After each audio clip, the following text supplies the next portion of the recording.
Well, good morning, because yes, I'm sure you did not hear us when we did say good morning earlier. We apologize most sincerely for the audio issues that we've been facing. I'm sure that you can hear us now because the problem has been fixed. And we thank you so much for staying with us and for being patient with us despite the issue. We're turning our attention this morning to an issue which is one of the cardinal points upon which the APC administration came to power in 2015, which is tackling corruption. Tackling pervasive corruption. The question is, how far have they gone with that? And we're focusing on looking at the report recently filed by the United States. Let me quickly get that for you now. It says the United States 2018 Investment Climate Statement, published by the U.S. Department of State's Bureau of Economic and Business Affairs. We understand that This Day was able to get an exclusive copy of that as This Day newspapers. And we want to look at that report and see just how far the federal government has fared in ensuring that the climate for doing business in the country, especially when we're focusing a lot on the ease of doing business, but when it comes to corruption, how far have they fared in ensuring that corruption in public spheres, in the public space, has been minimized or reduced to the barest minimum? We have joining us this morning Fabiyi, who used to be a member of the APC, but is now with the People's Democratic Party. You're welcome to Sunrise Daily. Thank you very much. Good morning. I'm happy to be here. I want you to give a very dispassionate assessment. You know, oftentimes, yes, when people are from the opposition party, what they usually do is they don't see anything good in what the current government is doing. But some people will say that, is it still business as usual, or are we making progress in the area of fighting corruption? Thank you very much. First, I'd like to say that there hasn't been any serious changes in this fight against corruption. Unfortunately, the government came on board, the present government came on board on that mantra of fighting corruption. Those are their cardinal points. Fighting corruption, economy, security, and all that. Just like you said, very dispassionately here, I strongly believe it's still business as usual. And why did I say this is because when you look at some of the things that have happened, number one, this government came up, at the point we were talking about this national anti-corruption strategy, which ordinarily would have come up less than 6 months of the tenure, but it didn't come up until after 2 years, in July 2017. That really sends a strong signal. That's number one. Number two, apart from this general belief and perception that this anti-corruption war of this government is being selective, there are some other things you can lay your hands on. Look at so many issues that have come in the past, the SGF saga, the Minor saga, the one-time 25 billion NNPC scandal and all that. What have we had? There were so many recoveries made in houses of people in government. Nothing has been heard. So I really don't know, but rather the government is going, chasing the members of the opposition. The governors are now being convicted here and there. For me, it has not really been what Nigerians, it has not really met the expectations of Nigerians. I think those are two different things. I mean, the expectations of Nigerians are there, quite all right. Yes. But then there's also the question of what is realistically possible. Okay. In terms of making progress, I want to have electricity 24 hours, 7 days a week in my home. But the question is, how feasible is that, considering the fact that we're still generating so much? If you understand what I'm trying to say, that will be my expectation.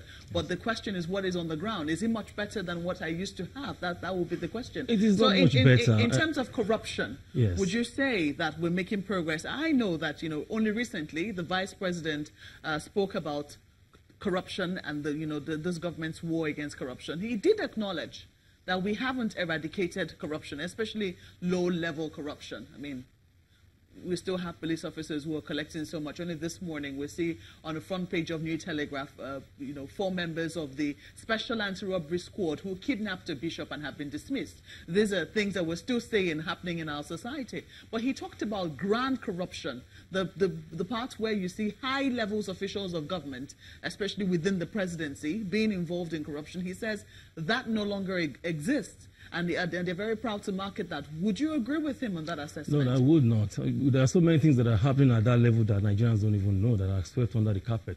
That is very sure for any government, not just APC government. It does happen, whether APC or PD in government. A lot of things happen at that level that are not known to the people, that are not allowed people, that people are not allowed to see. So it's only the ones that, for me, it's only the ones that, okay, let's use this one to score points. Would you say it affects, I mean, I don't know what you know. I mean, I know you used to be in the APC. Yes. But the thing is, can we say that, because one of the things that people will tell you is that you cannot fault the integrity of Mr. President when it comes to things, and you cannot fault also the integrity of the vice president as well. Would you fault that? No, there's no problem. I don't have any problem with the integrity of Mr. President or vice president. But these are not the two people who are running the government. There are other people at high levels who are part of the government. So a lot of things are happening that even sometimes they don't even know. There are so many things that happen. I may not readily be able to lay my hands on any, but I know it happens because I've been close to government.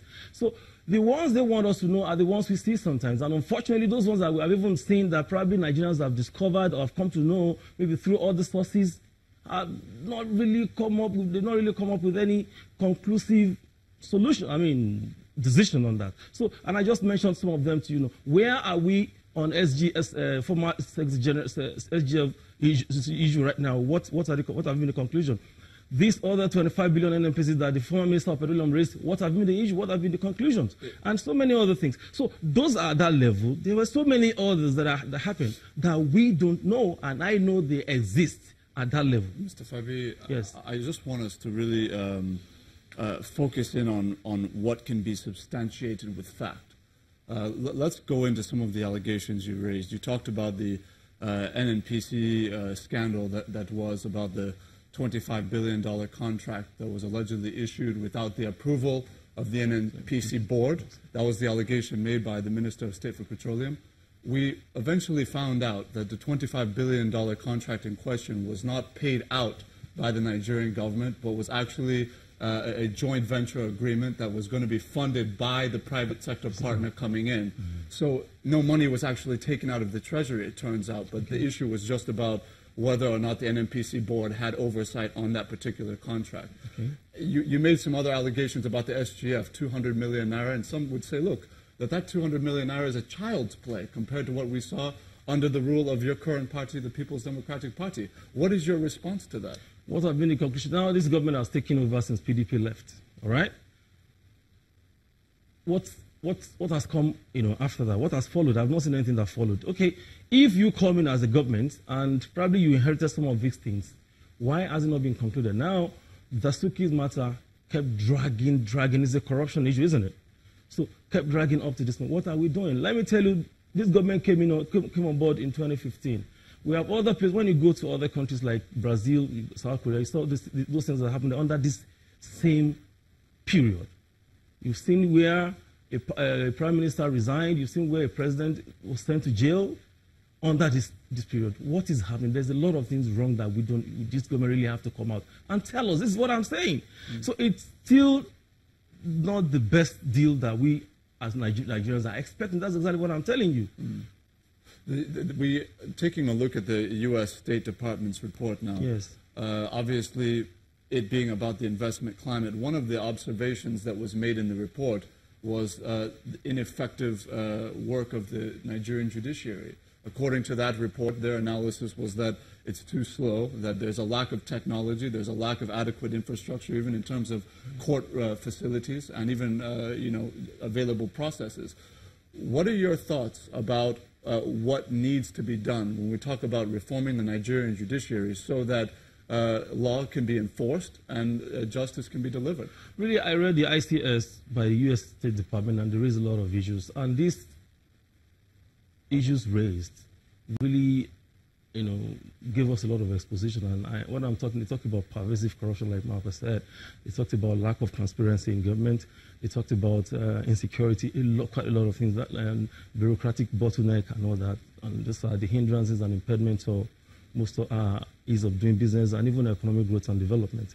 For me, the U.S. Department has summarily, expressed the current situation in this country.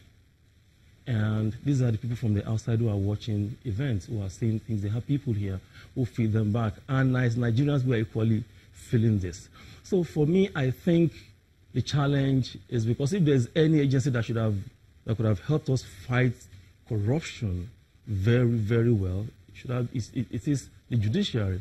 But a situation where you have a dysfunctional, a disjointed judicial system, you can't actually get anywhere.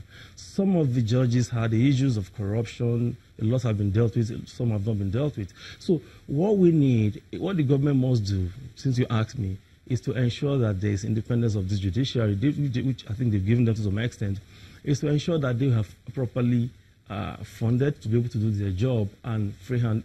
All this interference from the executive have always been a problem, even with the judiciary. Sometimes you discover that even from the executive interfere in the activities of judiciary to the extent that cases were delayed and you don't even get the judgment as on point. There's this executive interference in the functions of the judiciary, and all that must stop.